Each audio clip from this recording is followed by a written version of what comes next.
We serve a God who pays attention. And sometimes in order to keep you in your lane, he does have to go ahead of us and make our crooked path straight. In order to keep us in our lane, he does have to do some things that help us to recognize that only God could do this. But what I love the most about God is even when we swerve out of our lane, he shows up there too. I know you're wondering how God is going to work it out, but I hear God saying that when I wrote in the scriptures that all things were going to work together for your good, I wasn't just talking about the people in the text, I was talking about the people who would hear my voice and follow what I said to do. So don't let this idea of the promise going through a hostile environment convince you that the promise doesn't exist anymore. There are moments where you do need to see what's happening, but you also need to have enough wisdom to know when you can't handle it anymore. There are moments where you need to see what God is doing in the life of other people. It blesses you, it encourages you, it edifies you. But then there are moments where you need to stop looking at what God is doing in the lives of other people.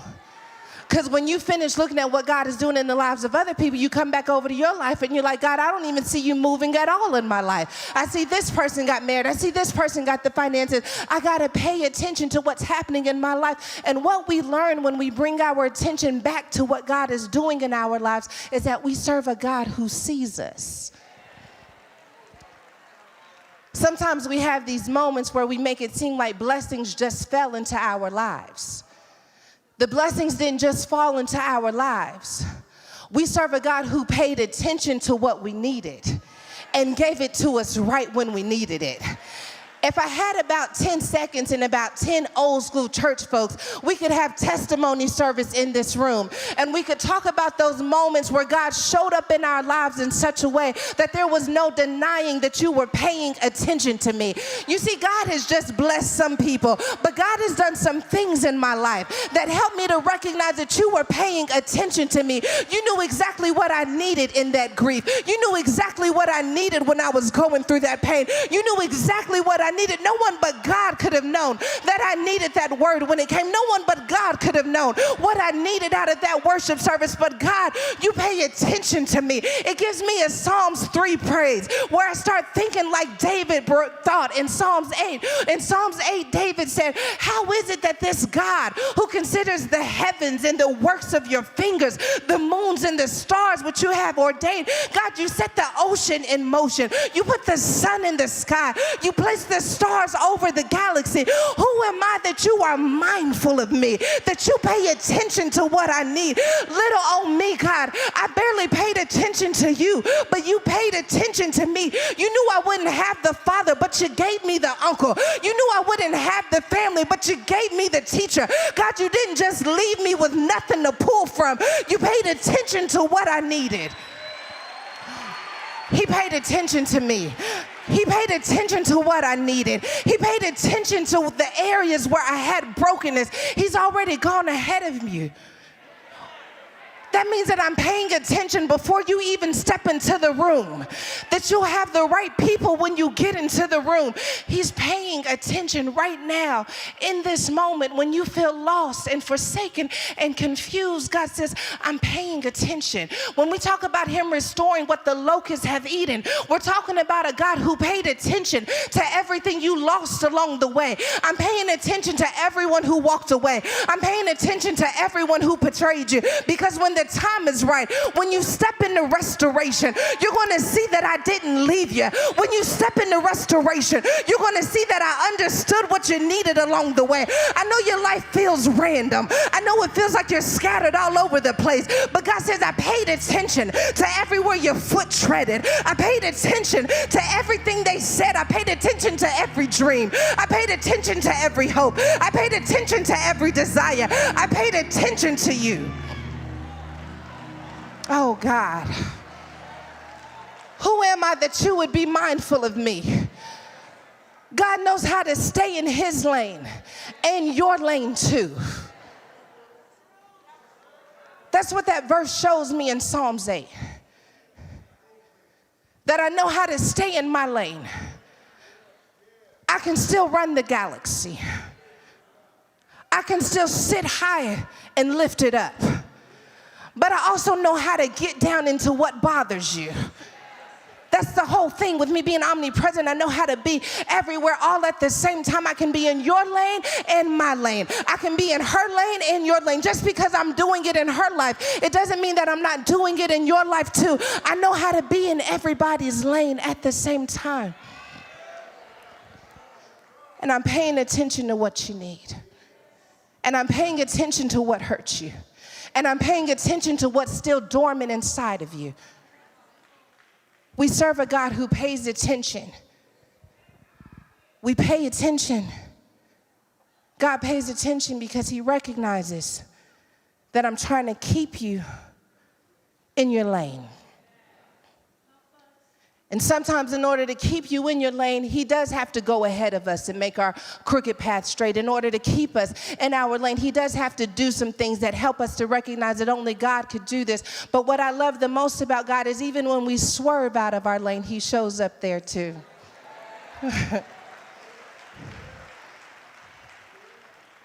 David said again in Psalm, if I make my bed in hell, you'll be there. Which means that he's not just God when you're doing everything right. And he's not just showing up just because you showed up in all of your righteousness and holiness. But when we look back over our lives, I bet a few of us see some times where I swerved out of my lane, but God was still there in the midst of it all. That God said, I know you don't have no business being over here at this hour of the night. I know you don't have no business talking to this person at all. That's why I'm going to flicker the lights to let you know that I'm over in this lane too. I wish I had some people in here who tried to live wrong. Like I gave it my best shot. Like I was the best at doing bad, but God wouldn't let me get out of my lane. God kept calling me. God, I wanted to turn this sermon off. I didn't want your presence to reach me. I swerved out of your lane because I've got too much shame and I got too much guilt. But for some reason, God came and chased me down. Goodness and mercy kept following me, so much so that I had to turn around and finally say, God, what is it that you want from me? You know I'm not good enough. You know I'm not smart enough. You know all of the things I've done in my past. But every time I swerve out of my lane, you keep pulling me back to where I'm supposed to be. You keep calling my name in spite of what I've gone through. What kind of God do we serve? Who won't even allow us to get out of line and treat us the way we treat people when they get out of line. I'll leave the 99 to come get the one because I'm so committed to who you can be that I don't care who you used to be. I'm so committed to what's in you that I can't give up on what came out of you. I'm so committed to what I placed inside of you that I won't just let you get tossed up in any old environment, in any old circumstances. He's coming to get somebody. He's coming to get us. And what we learn in this text, the reason why I believe God highlighted this for me, is that we see in the children of Israel the reality of what happens when we serve a God who doesn't mind swerving in and out of these lanes with us. I thought that God was trying to keep us in the lane because that's just where we're supposed to be. What I know now is that the reason why God is so committed to us staying in our lane is because he created this lane for us. And in the context of this lane, there are promises that only manifest when you stay in your lane. When you stay in your lane, there is covering. There are some people in this room who, you are right, they should not be on the path that they are on. I should not be looking at generational wealth. I should not be looking at generational wholeness. But because some kind of way I stayed in my lane, now the promise that God spoke over my family is a reality. It's going to be the year where the deals that you made with the enemy, the deals that you made with your shame, the deals that you made with your insecurity are broken because you stay in your lane. lane. And because you stay in your lane, you make some commitments to God. God, I don't know why you placed me here. God, I don't know what you're seeing me, but I'm going to stay in my lane. The old folks will say, I think I'm going to run on and see what the end's going to be. I'm going to stay in this lane because there are some promises connected to this lane. I'm going to stay in this lane because there are some weapons that I see forming, and everything in me wants to step out of my lane, to move out of Dodge, to get out of Target, but I'm going to stay in my lane and trust that the promises of the Lord are yes and amen. I see the weapons forming, but I see myself running. I see the weapons coming for me, but I also see goodness and mercy following me. You don't think I see you, baby. But what I see more than that is the path that God has for me. I think I'm going to run on and see what the end's going to be. I think I'm going to run on and see how all things work together for the good of those who stay in their lane. I think I'm going to run on. Though he slay me, yet shall I trust in him. I'm going to stay in my lane.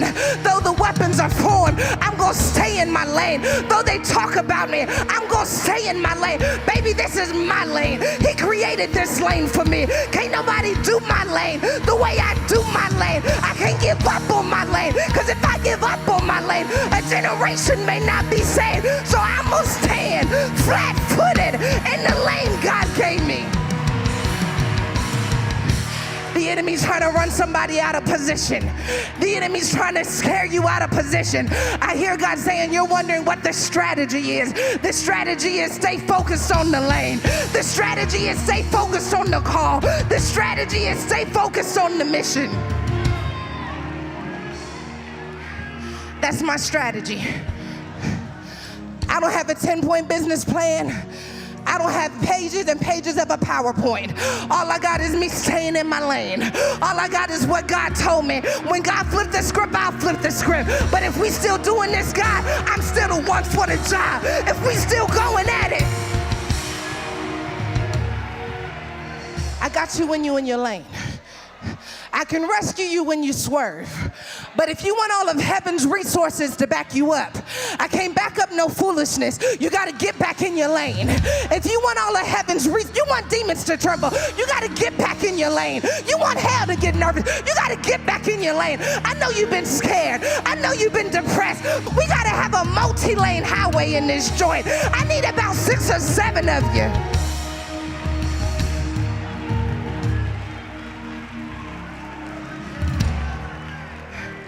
Can't be in your lane.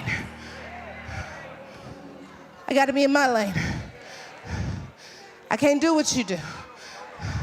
I got to do what God called me to do. And I'm going to be honest with you. Doing what called me to do is scary.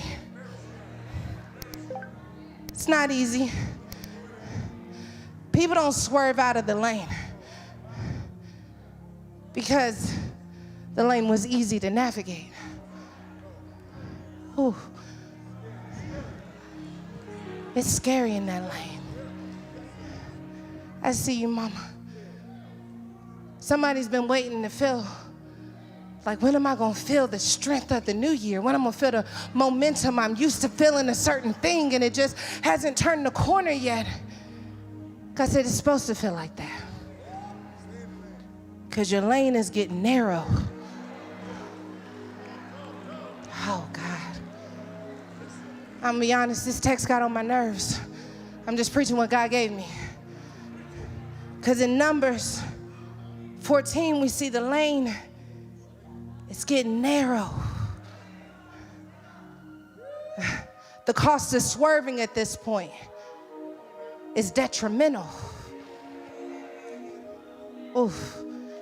Right before the promise, they're within striking distance of the promise. And now the people who I started with don't even believe that we can access it. This lane is getting narrow. God, how could this lane? Jesus, when he was headed to the cross, the lane got narrow. Right when he was in striking distance of salvation, striking distance of glory, the lane got narrow. David, when he was killing, they said David's killed his tens of thousands and Saul killed his thousands, but when it was time for him to actually become king, the lane got narrow. Oh. It's tight, but it's right, I had to say it.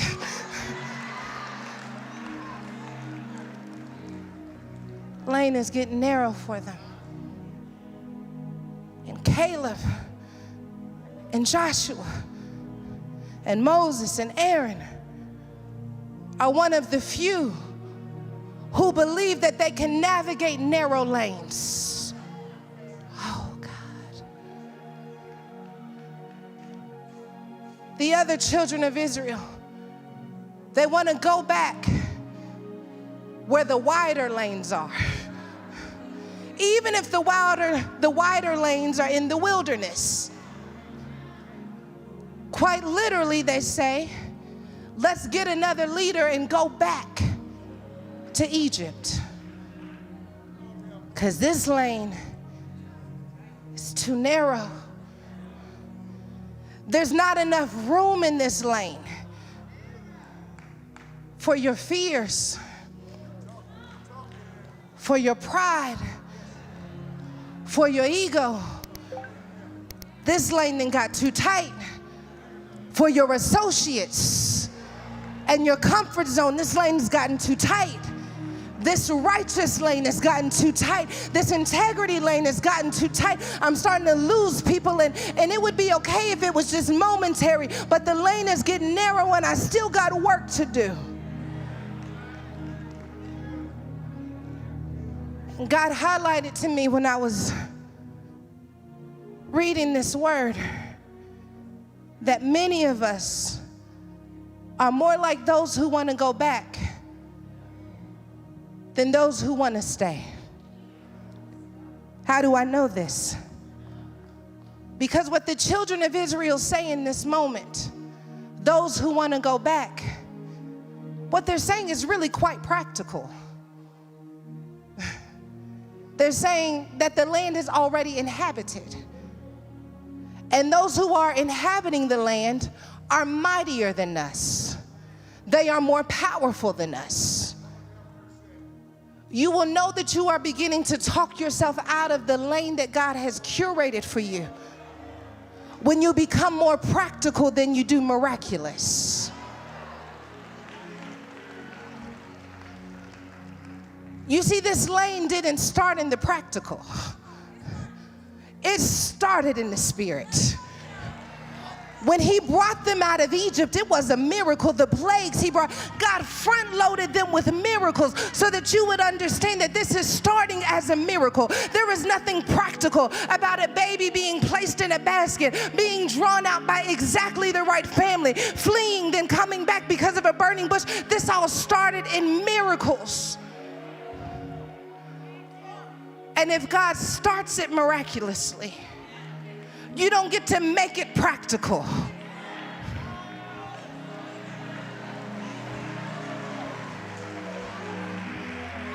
There's some people in this room, the fact that you are even up against this type of enemy is a miracle.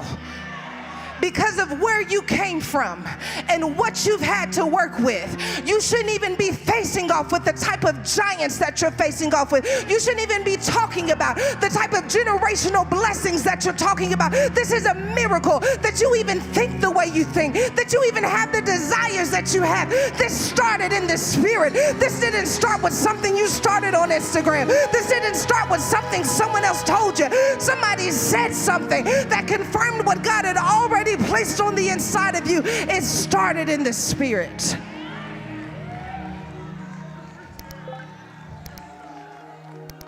I can't make the practical become miraculous. So I gotta choose. Do I move into the lane of the practical, or do I dare stay in the lane of the miraculous? Do I stay in the lane that's going to require me to call on God? Do I stay in the lane that is going to require me to depend on God? Do I stay in the lane that's going to mean the numbers are getting smaller, but my spirit is getting greater? God, it's a hard decision because there is a safety in the practical. It makes sense on paper. I don't have to wonder how God is going to do it. I don't have to wonder if it's going to come through when I do it in the practical. And I don't know who you are, but somebody in here has shrunk their dream and shrunk the vision that God gave them to make it more practical than miraculous, because it got so hard that you said, I don't think the lane can be this narrow and me survive, so I'll just make it practical. Maybe I don't want the thing God wants for me. Maybe I want what I can do in my own strength. You need to know when the lane starts getting narrow and things start getting tight. You need to understand who really has what it takes, because when you are engaging with the battle, the actual battle is not even invading the land. The actual battle is dispossessing who's in the land who shouldn't be there. And you need people who see things the way that God sees them. You need people who understand that you're looking at it the way that man looks at it, but I'm looking at it the way that God looks at it. And yes, they are big, and yes, I am outnumbered, but the glory is on my side. And because I need people who see glory. I know you see numbers, but do you see glory? I know you understand analytics, but do you see glory? I know you understand finance, but do you see glory? I know you understand data, but do you see glory? You've calculated everything, but you missed out on the glory, because when the glory calls me, the numbers may look confusing. When glory calls me, the data may not make sense. When glory calls me, it'll upset the plans of the enemy. When glory calls me, he'll take the foolish things of the world. And now you sit somewhere looking confused because you didn't take into account the glory, the glory, the glory, the glory. I don't know what your promise is, but I hear God saying you need glory seekers. I need people on my squad who are seeking God's glory. I need people on my squad who know how to get a prayer through. I need somebody on my row who understands that this is not a regular fight. This is a glory fight. You can't look at me and size me up, because you can't see that greater is he that is within me. There's glory within me. The Spirit of the living God dwells on the inside of me. You don't think I look big enough, but you can't see the glory, the glory. So my text begins, it says, so he is Jesus and Simeon. So Jesus is just born to the Virgin Mary, and she is following the customs and rituals of that time, and she is presenting him in Jerusalem. They make it to Jerusalem, and they are presenting him to Simeon. And so he is Simeon, came by the Spirit into the temple. And when the parents brought in the child Jesus to do for him according to the custom of the law, he took him up in his arms and blessed God and said, Lord, now you are letting your servant depart in peace according to your word. For my eyes have seen your salvation, which you have prepared before me, which you have prepared before the face of all people, a light to bring revelation to the Gentiles and the glory of your people Israel. And Joseph and his mother marveled at those things which were spoken of him. Then Simeon blessed them and said to Mary, his mother, behold, this child is destined for the fall and rising of many in Israel, and for a sign which will be spoken against. Yes, a sword will pierce through your own soul also, that the thoughts of many hearts may be revealed. God, I want to thank you for opportunities like this, opportunities to be in your presence and amongst your people. And so, Father, you and I have spent time communicating and me receiving your perspective on the women in this room. My prayer, God, is that you would flow through me, that there would be nothing that stands in your way, no nerves, no fear, no anxiety, just your strength, your power, your rich revelation about women in this season and generation, that it would flow and that it would break chains in this room, that it would give new identity in this room, that it would give us power like never before. Lord, let your glory fall as only it can do, that our lives may be radically changed. In Jesus' name, amen. Had to pray to get the jitters off. So part of the reason why this is going to be a little awkward is because of all of my father's children, I was the least likely to be in ministry.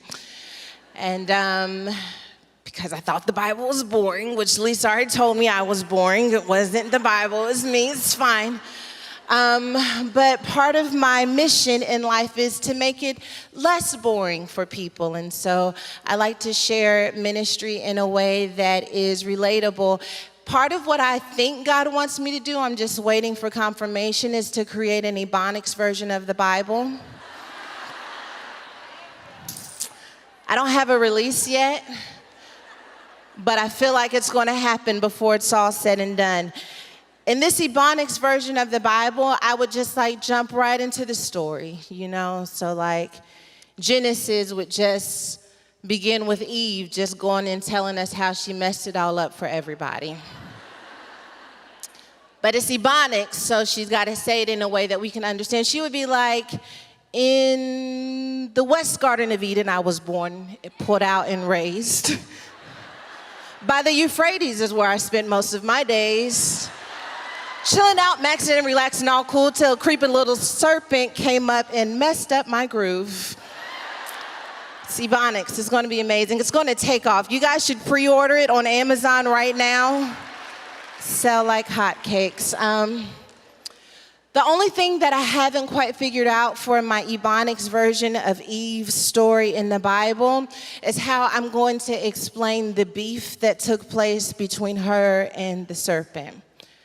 Because in the Ebonics version, I want to say that her and the serpent had beef, For those of you unfamiliar with beef, I'm actually not talking about filet. I am talking about a word that we use in some circles in culture that explains when you have a disagreement of sorts with someone.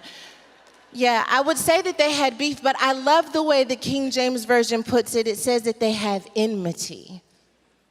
Enmity is such an incredible word. I looked up the definition because I wanted to share it with you. Enmity means the state or feeling of being actively opposed or hostile to someone or something. In Genesis 3:15, God says to the serpent, I'm going to put enmity between you and the woman, and that her seed will bruise your head, but your seed will bruise her heel. That word enmity, I love that word enmity. I'm going to read it one more time. It says, the state or feeling of being actively opposed or hostile to someone or something. And I don't know about you, but there are moments for me when I feel that enmity. I feel that opposition from the enemy. I feel that hostility from the enemy. It's like I take 2 steps forward and sometimes he takes me 10 steps backwards. It feels like every time I start pursuing that vision and that identity that God has for me, that he sends someone who reminds me of who I used to be, or the shame from who I was creeps up behind me. I feel that hostility every time I start pressing towards the mark. And so that enmity is such a powerful word that I don't think that I could replace it with anything else. But what I love is that God didn't just say that I'm going to put the enmity against the woman from the serpent. He says that this enmity is going to be a 2-way street. That the woman is not just going to feel opposed by the serpent, but that the woman is going to represent opposition for the serpent as well. Somebody understands that what I'm saying is that when a woman steps into her purpose, and when a woman steps into who she is in God, that the enemy may have some opposition, but she is opposition for the enemy too. That means that when you registered for Propel and you made arrangements for the kids and you decided that you were going to be in here by any means necessary, I'm going to stand in line at 7 a.m. not because I don't have anything else to do, but because I am opposition for the enemy. And there's a word waiting somewhere with my name on it. I am the enemy's opposition. I know it doesn't look like it because of all I went through, but I'm just dusting off the dirt from what I went through so that I can become the enemy's opposition. I'm not in here to be cute. I'm not in here to play games. I'm in here because I'm opposition against the enemy. He's claimed too many of my women. He's claimed my mother. He claimed my sister, but he can't have me. I'm opposition. I'm your worst nightmare. I'm gonna need a little more heat in the microphone, because I need somebody to know that they are the enemy's worst nightmare. When you woke up this morning and you dressed yourself to come into this room, that demon started trembling, because I didn't want you to get a revelation about who you are, but I came to set somebody free in this place. You are his greatest threat. A woman who knows who she is in God is the enemy's greatest threat. I know that I went through some things that may have bruised my heel, but you still better be afraid of me. It wouldn't have looked like it when I was 13 years old and pregnant, but I was the enemy's greatest threat. It wouldn't have looked like it when you were going through divorce, but you were the enemy's greatest threat. It wouldn't have looked like it when you were struggling with that addiction, but you were the enemy's greatest threat. You are his opposition. And that is why there will always be war over what a woman can put in the earth. Because a woman knows how to take a seed and turn it into a person. She knows how to take a seed and turn it into a nonprofit. She knows how to take a seed and turn it into a business. It wouldn't even make sense if you saw the seed. If you saw what some of these women had gone through, if you would have seen the seed that started Christine Kane, you would have never believed that it would turn into Propel. But she's a woman who recognized that I am the enemy's greatest threat. And I don't know about you, but I feel like it's about time for the enemy to start understanding that that enmity is a two-way street. That you're not just going to keep attacking me, and you're not just going to keep depressing me, and you're not just going to keep oppressing me. That I don't care how I have to do it, or who I must become, or what I have to go through to make it to the other side. There's going to come a point in time where you are opposing me, not because of what I went through, but because of what is still yet to come out of me. Still something that must come out of you. And I asked myself, I said, God, why is it that the enmity couldn't be between the serpent and the man? Why did it have to be the woman, this notion that we are the weaker vessels? Then why not put the stronger vessel up for the fight? But when I study my word and I look at the character of God, and I believe wholeheartedly that he makes no mistakes, it means that when he put enmity between the woman and the serpent, the woman and the enemy, that it wasn't just a fair fight, that it was a fixed fight. That he didn't put us into this position because he thought that a loss was even possible. That he put us in the position because he knew the win would be guaranteed.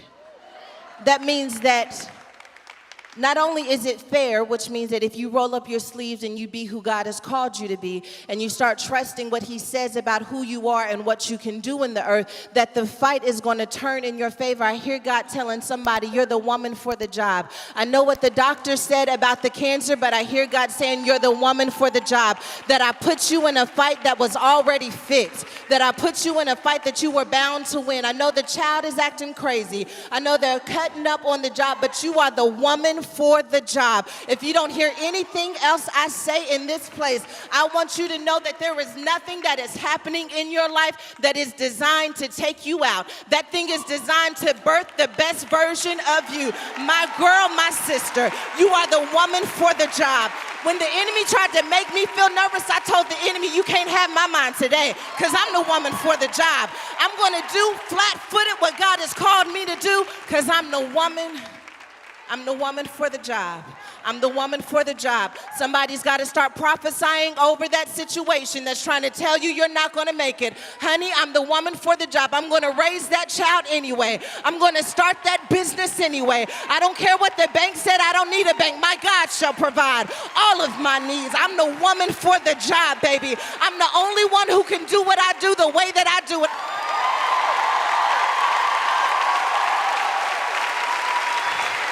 And you're the woman for the job. You're the woman for the job. I want to rebuke depression, trying to make you believe that you're not the woman for the job. I want to rebuke suicide, trying to make you believe that we would be better without you. I bind you, Satan. You have no power here. And when you attacked my sister, you attacked me. I'm the woman for the job. I know how to warfare for the woman who can't war for herself. I'm the woman for the job.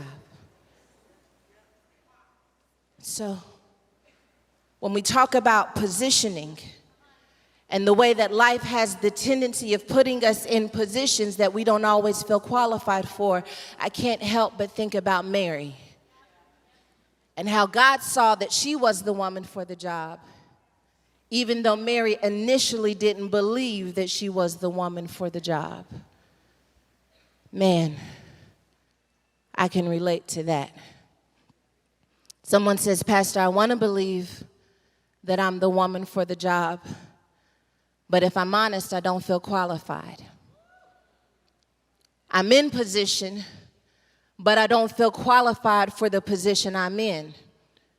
And the position is trying to make me believe that I don't have what it takes to make it to the other side. And for a moment, I want to glean some wisdom from Mary that I hope can help you in the position that God has placed you in. Because if we remember, God doesn't make mistakes. And if he called you into that position, no matter how overwhelming the position is, it's because he believes that you are the woman for the job.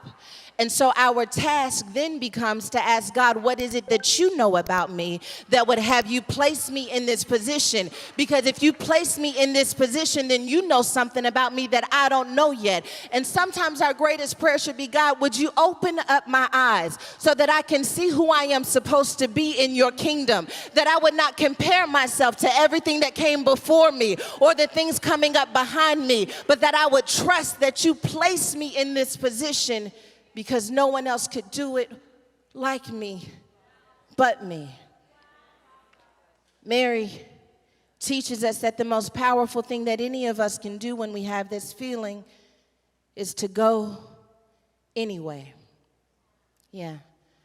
So Mary doesn't feel qualified, but she goes anyway. She goes not knowing how she's supposed to take this baby and turn it into a king. When the angel of the Lord appears to Mary, he tells Mary everything that child is going to be. But she doesn't receive the promise in the form that God said that it was going to end up in. God, help me to say it. There are moments when we receive something from God that doesn't look like where it's going to end. Oh, I feel like that's a word for somebody. That you're looking at the baby, wondering how the baby's going to become king. You're looking at the small thing, trying to figure out how is that ever going to become the big thing. God, you told me that I would be the one that would break the generational curse, but right now I look like every other generation that came before me. How am I going to take this small thing and turn it into a big thing? God, you told me that you would bless my business, but I can't even get the financing I need. God says, I didn't give it to you in the form that it's going to end up in. I gave it to you in the form that would grow you up into the person who could raise it into everything that it could be. I feel like somebody's got to get that down in your spirit. Do not despise the days of small beginnings, that it started off small so that you could grow with it. Because when you grow with it, it grows you up.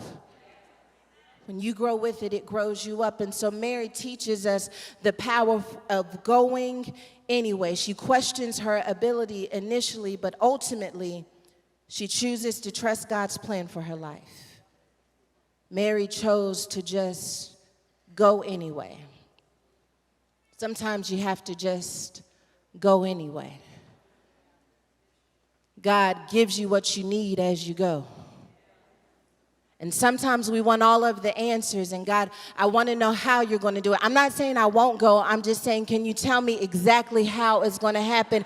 And God says, I'll tell you how it's going to happen when you start moving. Because God is looking for someone who he can order steps along the way. I feel like there's someone in this room that if God gave you all of the steps right now, that you would feel more in control than you actually are. When you go anyway, it is a sign to God that I don't have to have all of the answers. I just want to be where you tell me I am supposed to be. God, I don't know how you're going to do it in my marriage. I don't know how you're going to do it in my family, but I am going to go anyway. And when I go, you meet me where you told me you were going to meet me. When you go, God meets you. He's calling you to where he is. That's why we have to go, because God calls you to where he is. And when we move in that direction, it is a sign to him that we can be trusted. Because there are moments when God orders our steps, but we got to take them first. I got to forgive. I got to go anyway. I want to stay stuck in this bitterness. I want to stay stuck in this pain, but I can't stay here, so I got to go anyway. And Mary starts going anyway. And so some of you are wondering, okay, I'll go anyway. I'll do what God told me to do. I don't know how he's going to do it. I don't have all of the resources that I need in order to do it, but I want to go anyway. And so Mary teaches us a valuable lesson. And if you're taking notes, I want you to write this down, because what Mary teaches us in those moments where we have to go anyway is that the power in going starts with you using what you know. Mary begins to just follow the customs of the Jewish people at that time. God gave her something that is going to ultimately deliver Israel, but right now she doesn't know how it's going to become a deliverer. And so because she doesn't know how she's going to get from A to Z, she just starts working what she knows. She knows that when I have a baby, that I need to wait until my time of purification is over. And after that, I need to go into Jerusalem and I need to present the baby. She works what she knows while she goes. The most powerful thing that any of us can do is activate what we know. Because when we activate what we know, it gives God permission to show us more and to teach us more. Imagine had Eve been in the garden and she simply activated what she knew. There are things that we know about our lives that we haven't activated yet because we don't know what's waiting on the other side. But when you use what you know, it starts to lead you into the direction that God says he's calling you towards. That means the relationship has to end. That means that we have to have the forgiveness down in our heart, even though we don't believe that the person is truly sorry. Our forgiveness is not predicated on whether or not that person is actually sorry. My forgiveness is predicated on the fact that I'm going anyway, that I'm not going to stay stuck where that pain met me. I'm not going to stay stuck where that disappointment met me. I'm going anyway. So Mary begins to go anyway, and she's using what she knows. Because learning how to go anyway and using what you know, I think, is one of the most powerful things that any of us can do. So after she's come out of the presence, Mary begins the task of living out what God said to do. And so in the process of doing this, she is presenting this child, Jesus, to Simeon. And I have to be honest, when I read this text, I felt like it was out of order. Because Simeon says in verse 29, he identifies with Mary and confirms with Mary what God already said about what she was carrying.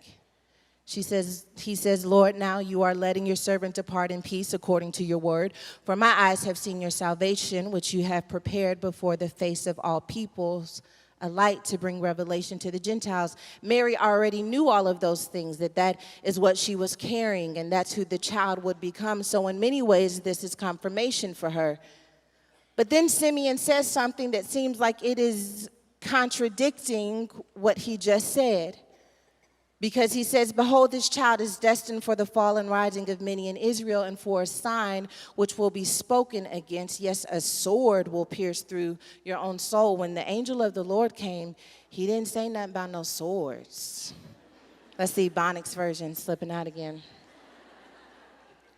God, when you gave me the promise, when you told me what I was carrying, when you told me who I would become, when you told me I was fearfully and wonderfully made, when you told me that all things were going to work together for my good, you didn't tell me about the swords that were going to be a part of the journey. This feels like a contradiction from what you said. I don't know if anyone else in this room has ever been in a position where God made you a promise, but then a sword came and the sword didn't look like the promise, and the trauma didn't look like the promise, and the bankruptcy didn't look like the promise. God, how am I supposed to lay hold of the promise with a sword piercing through my soul?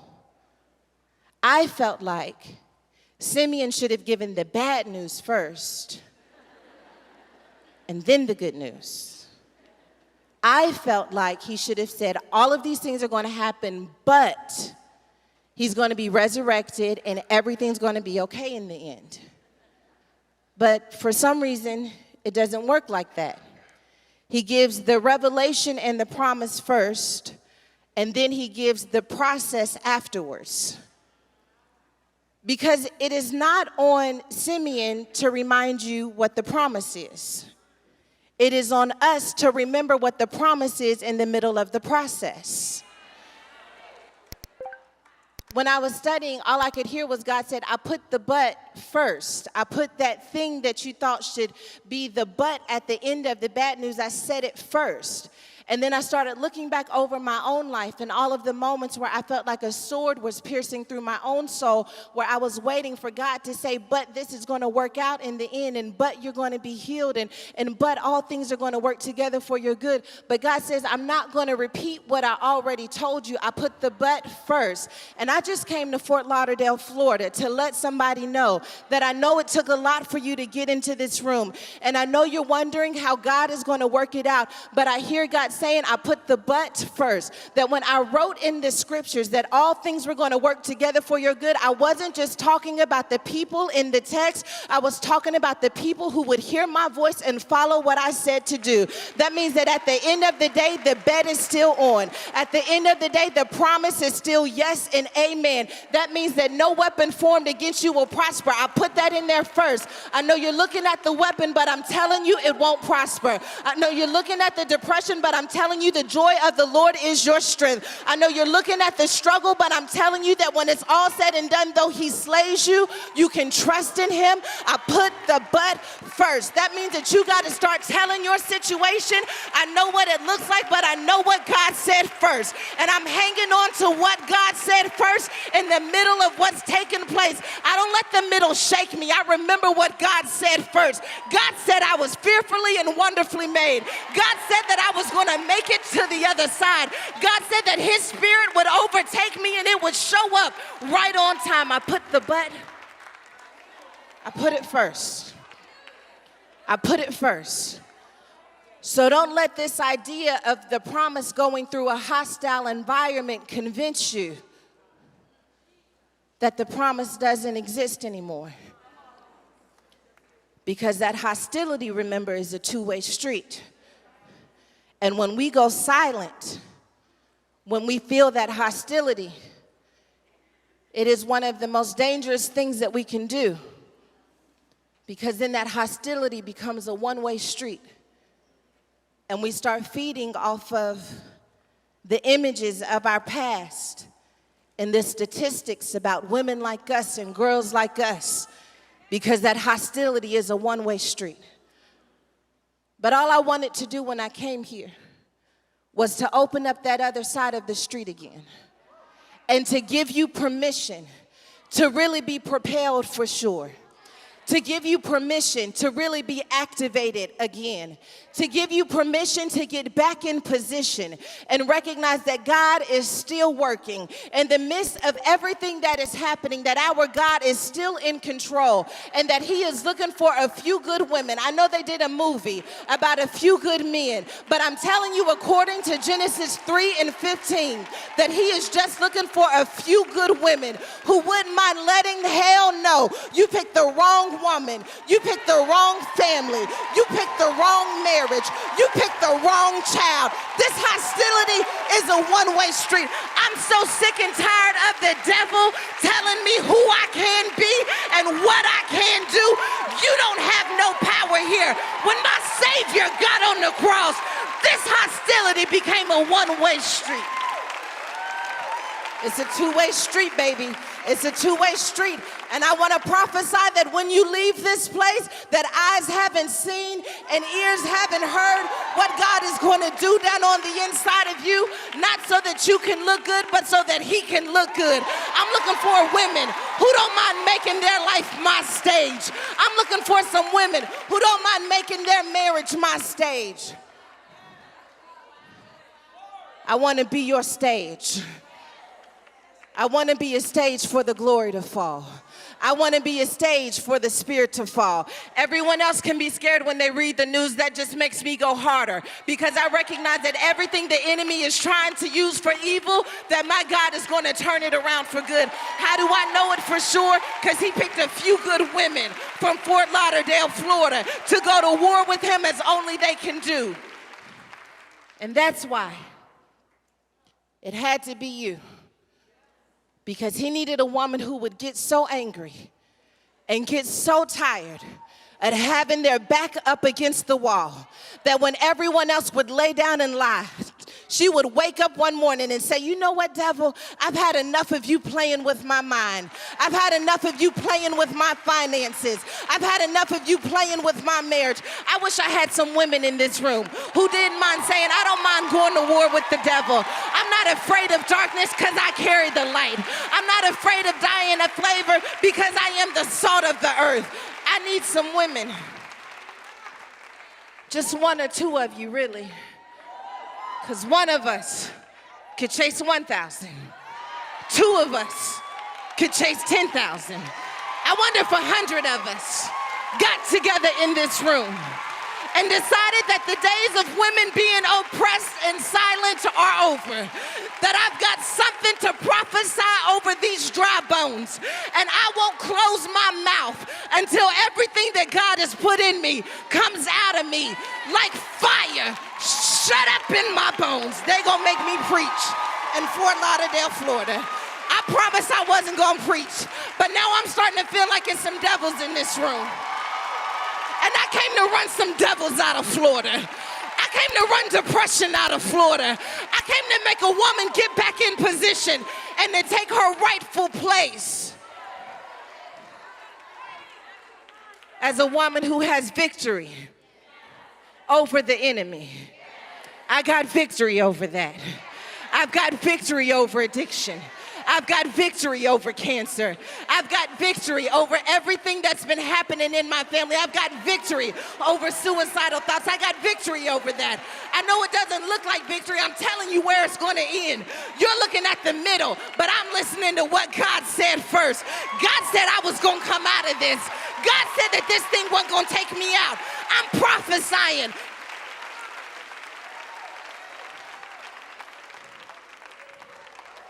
Because I don't care what the middle says.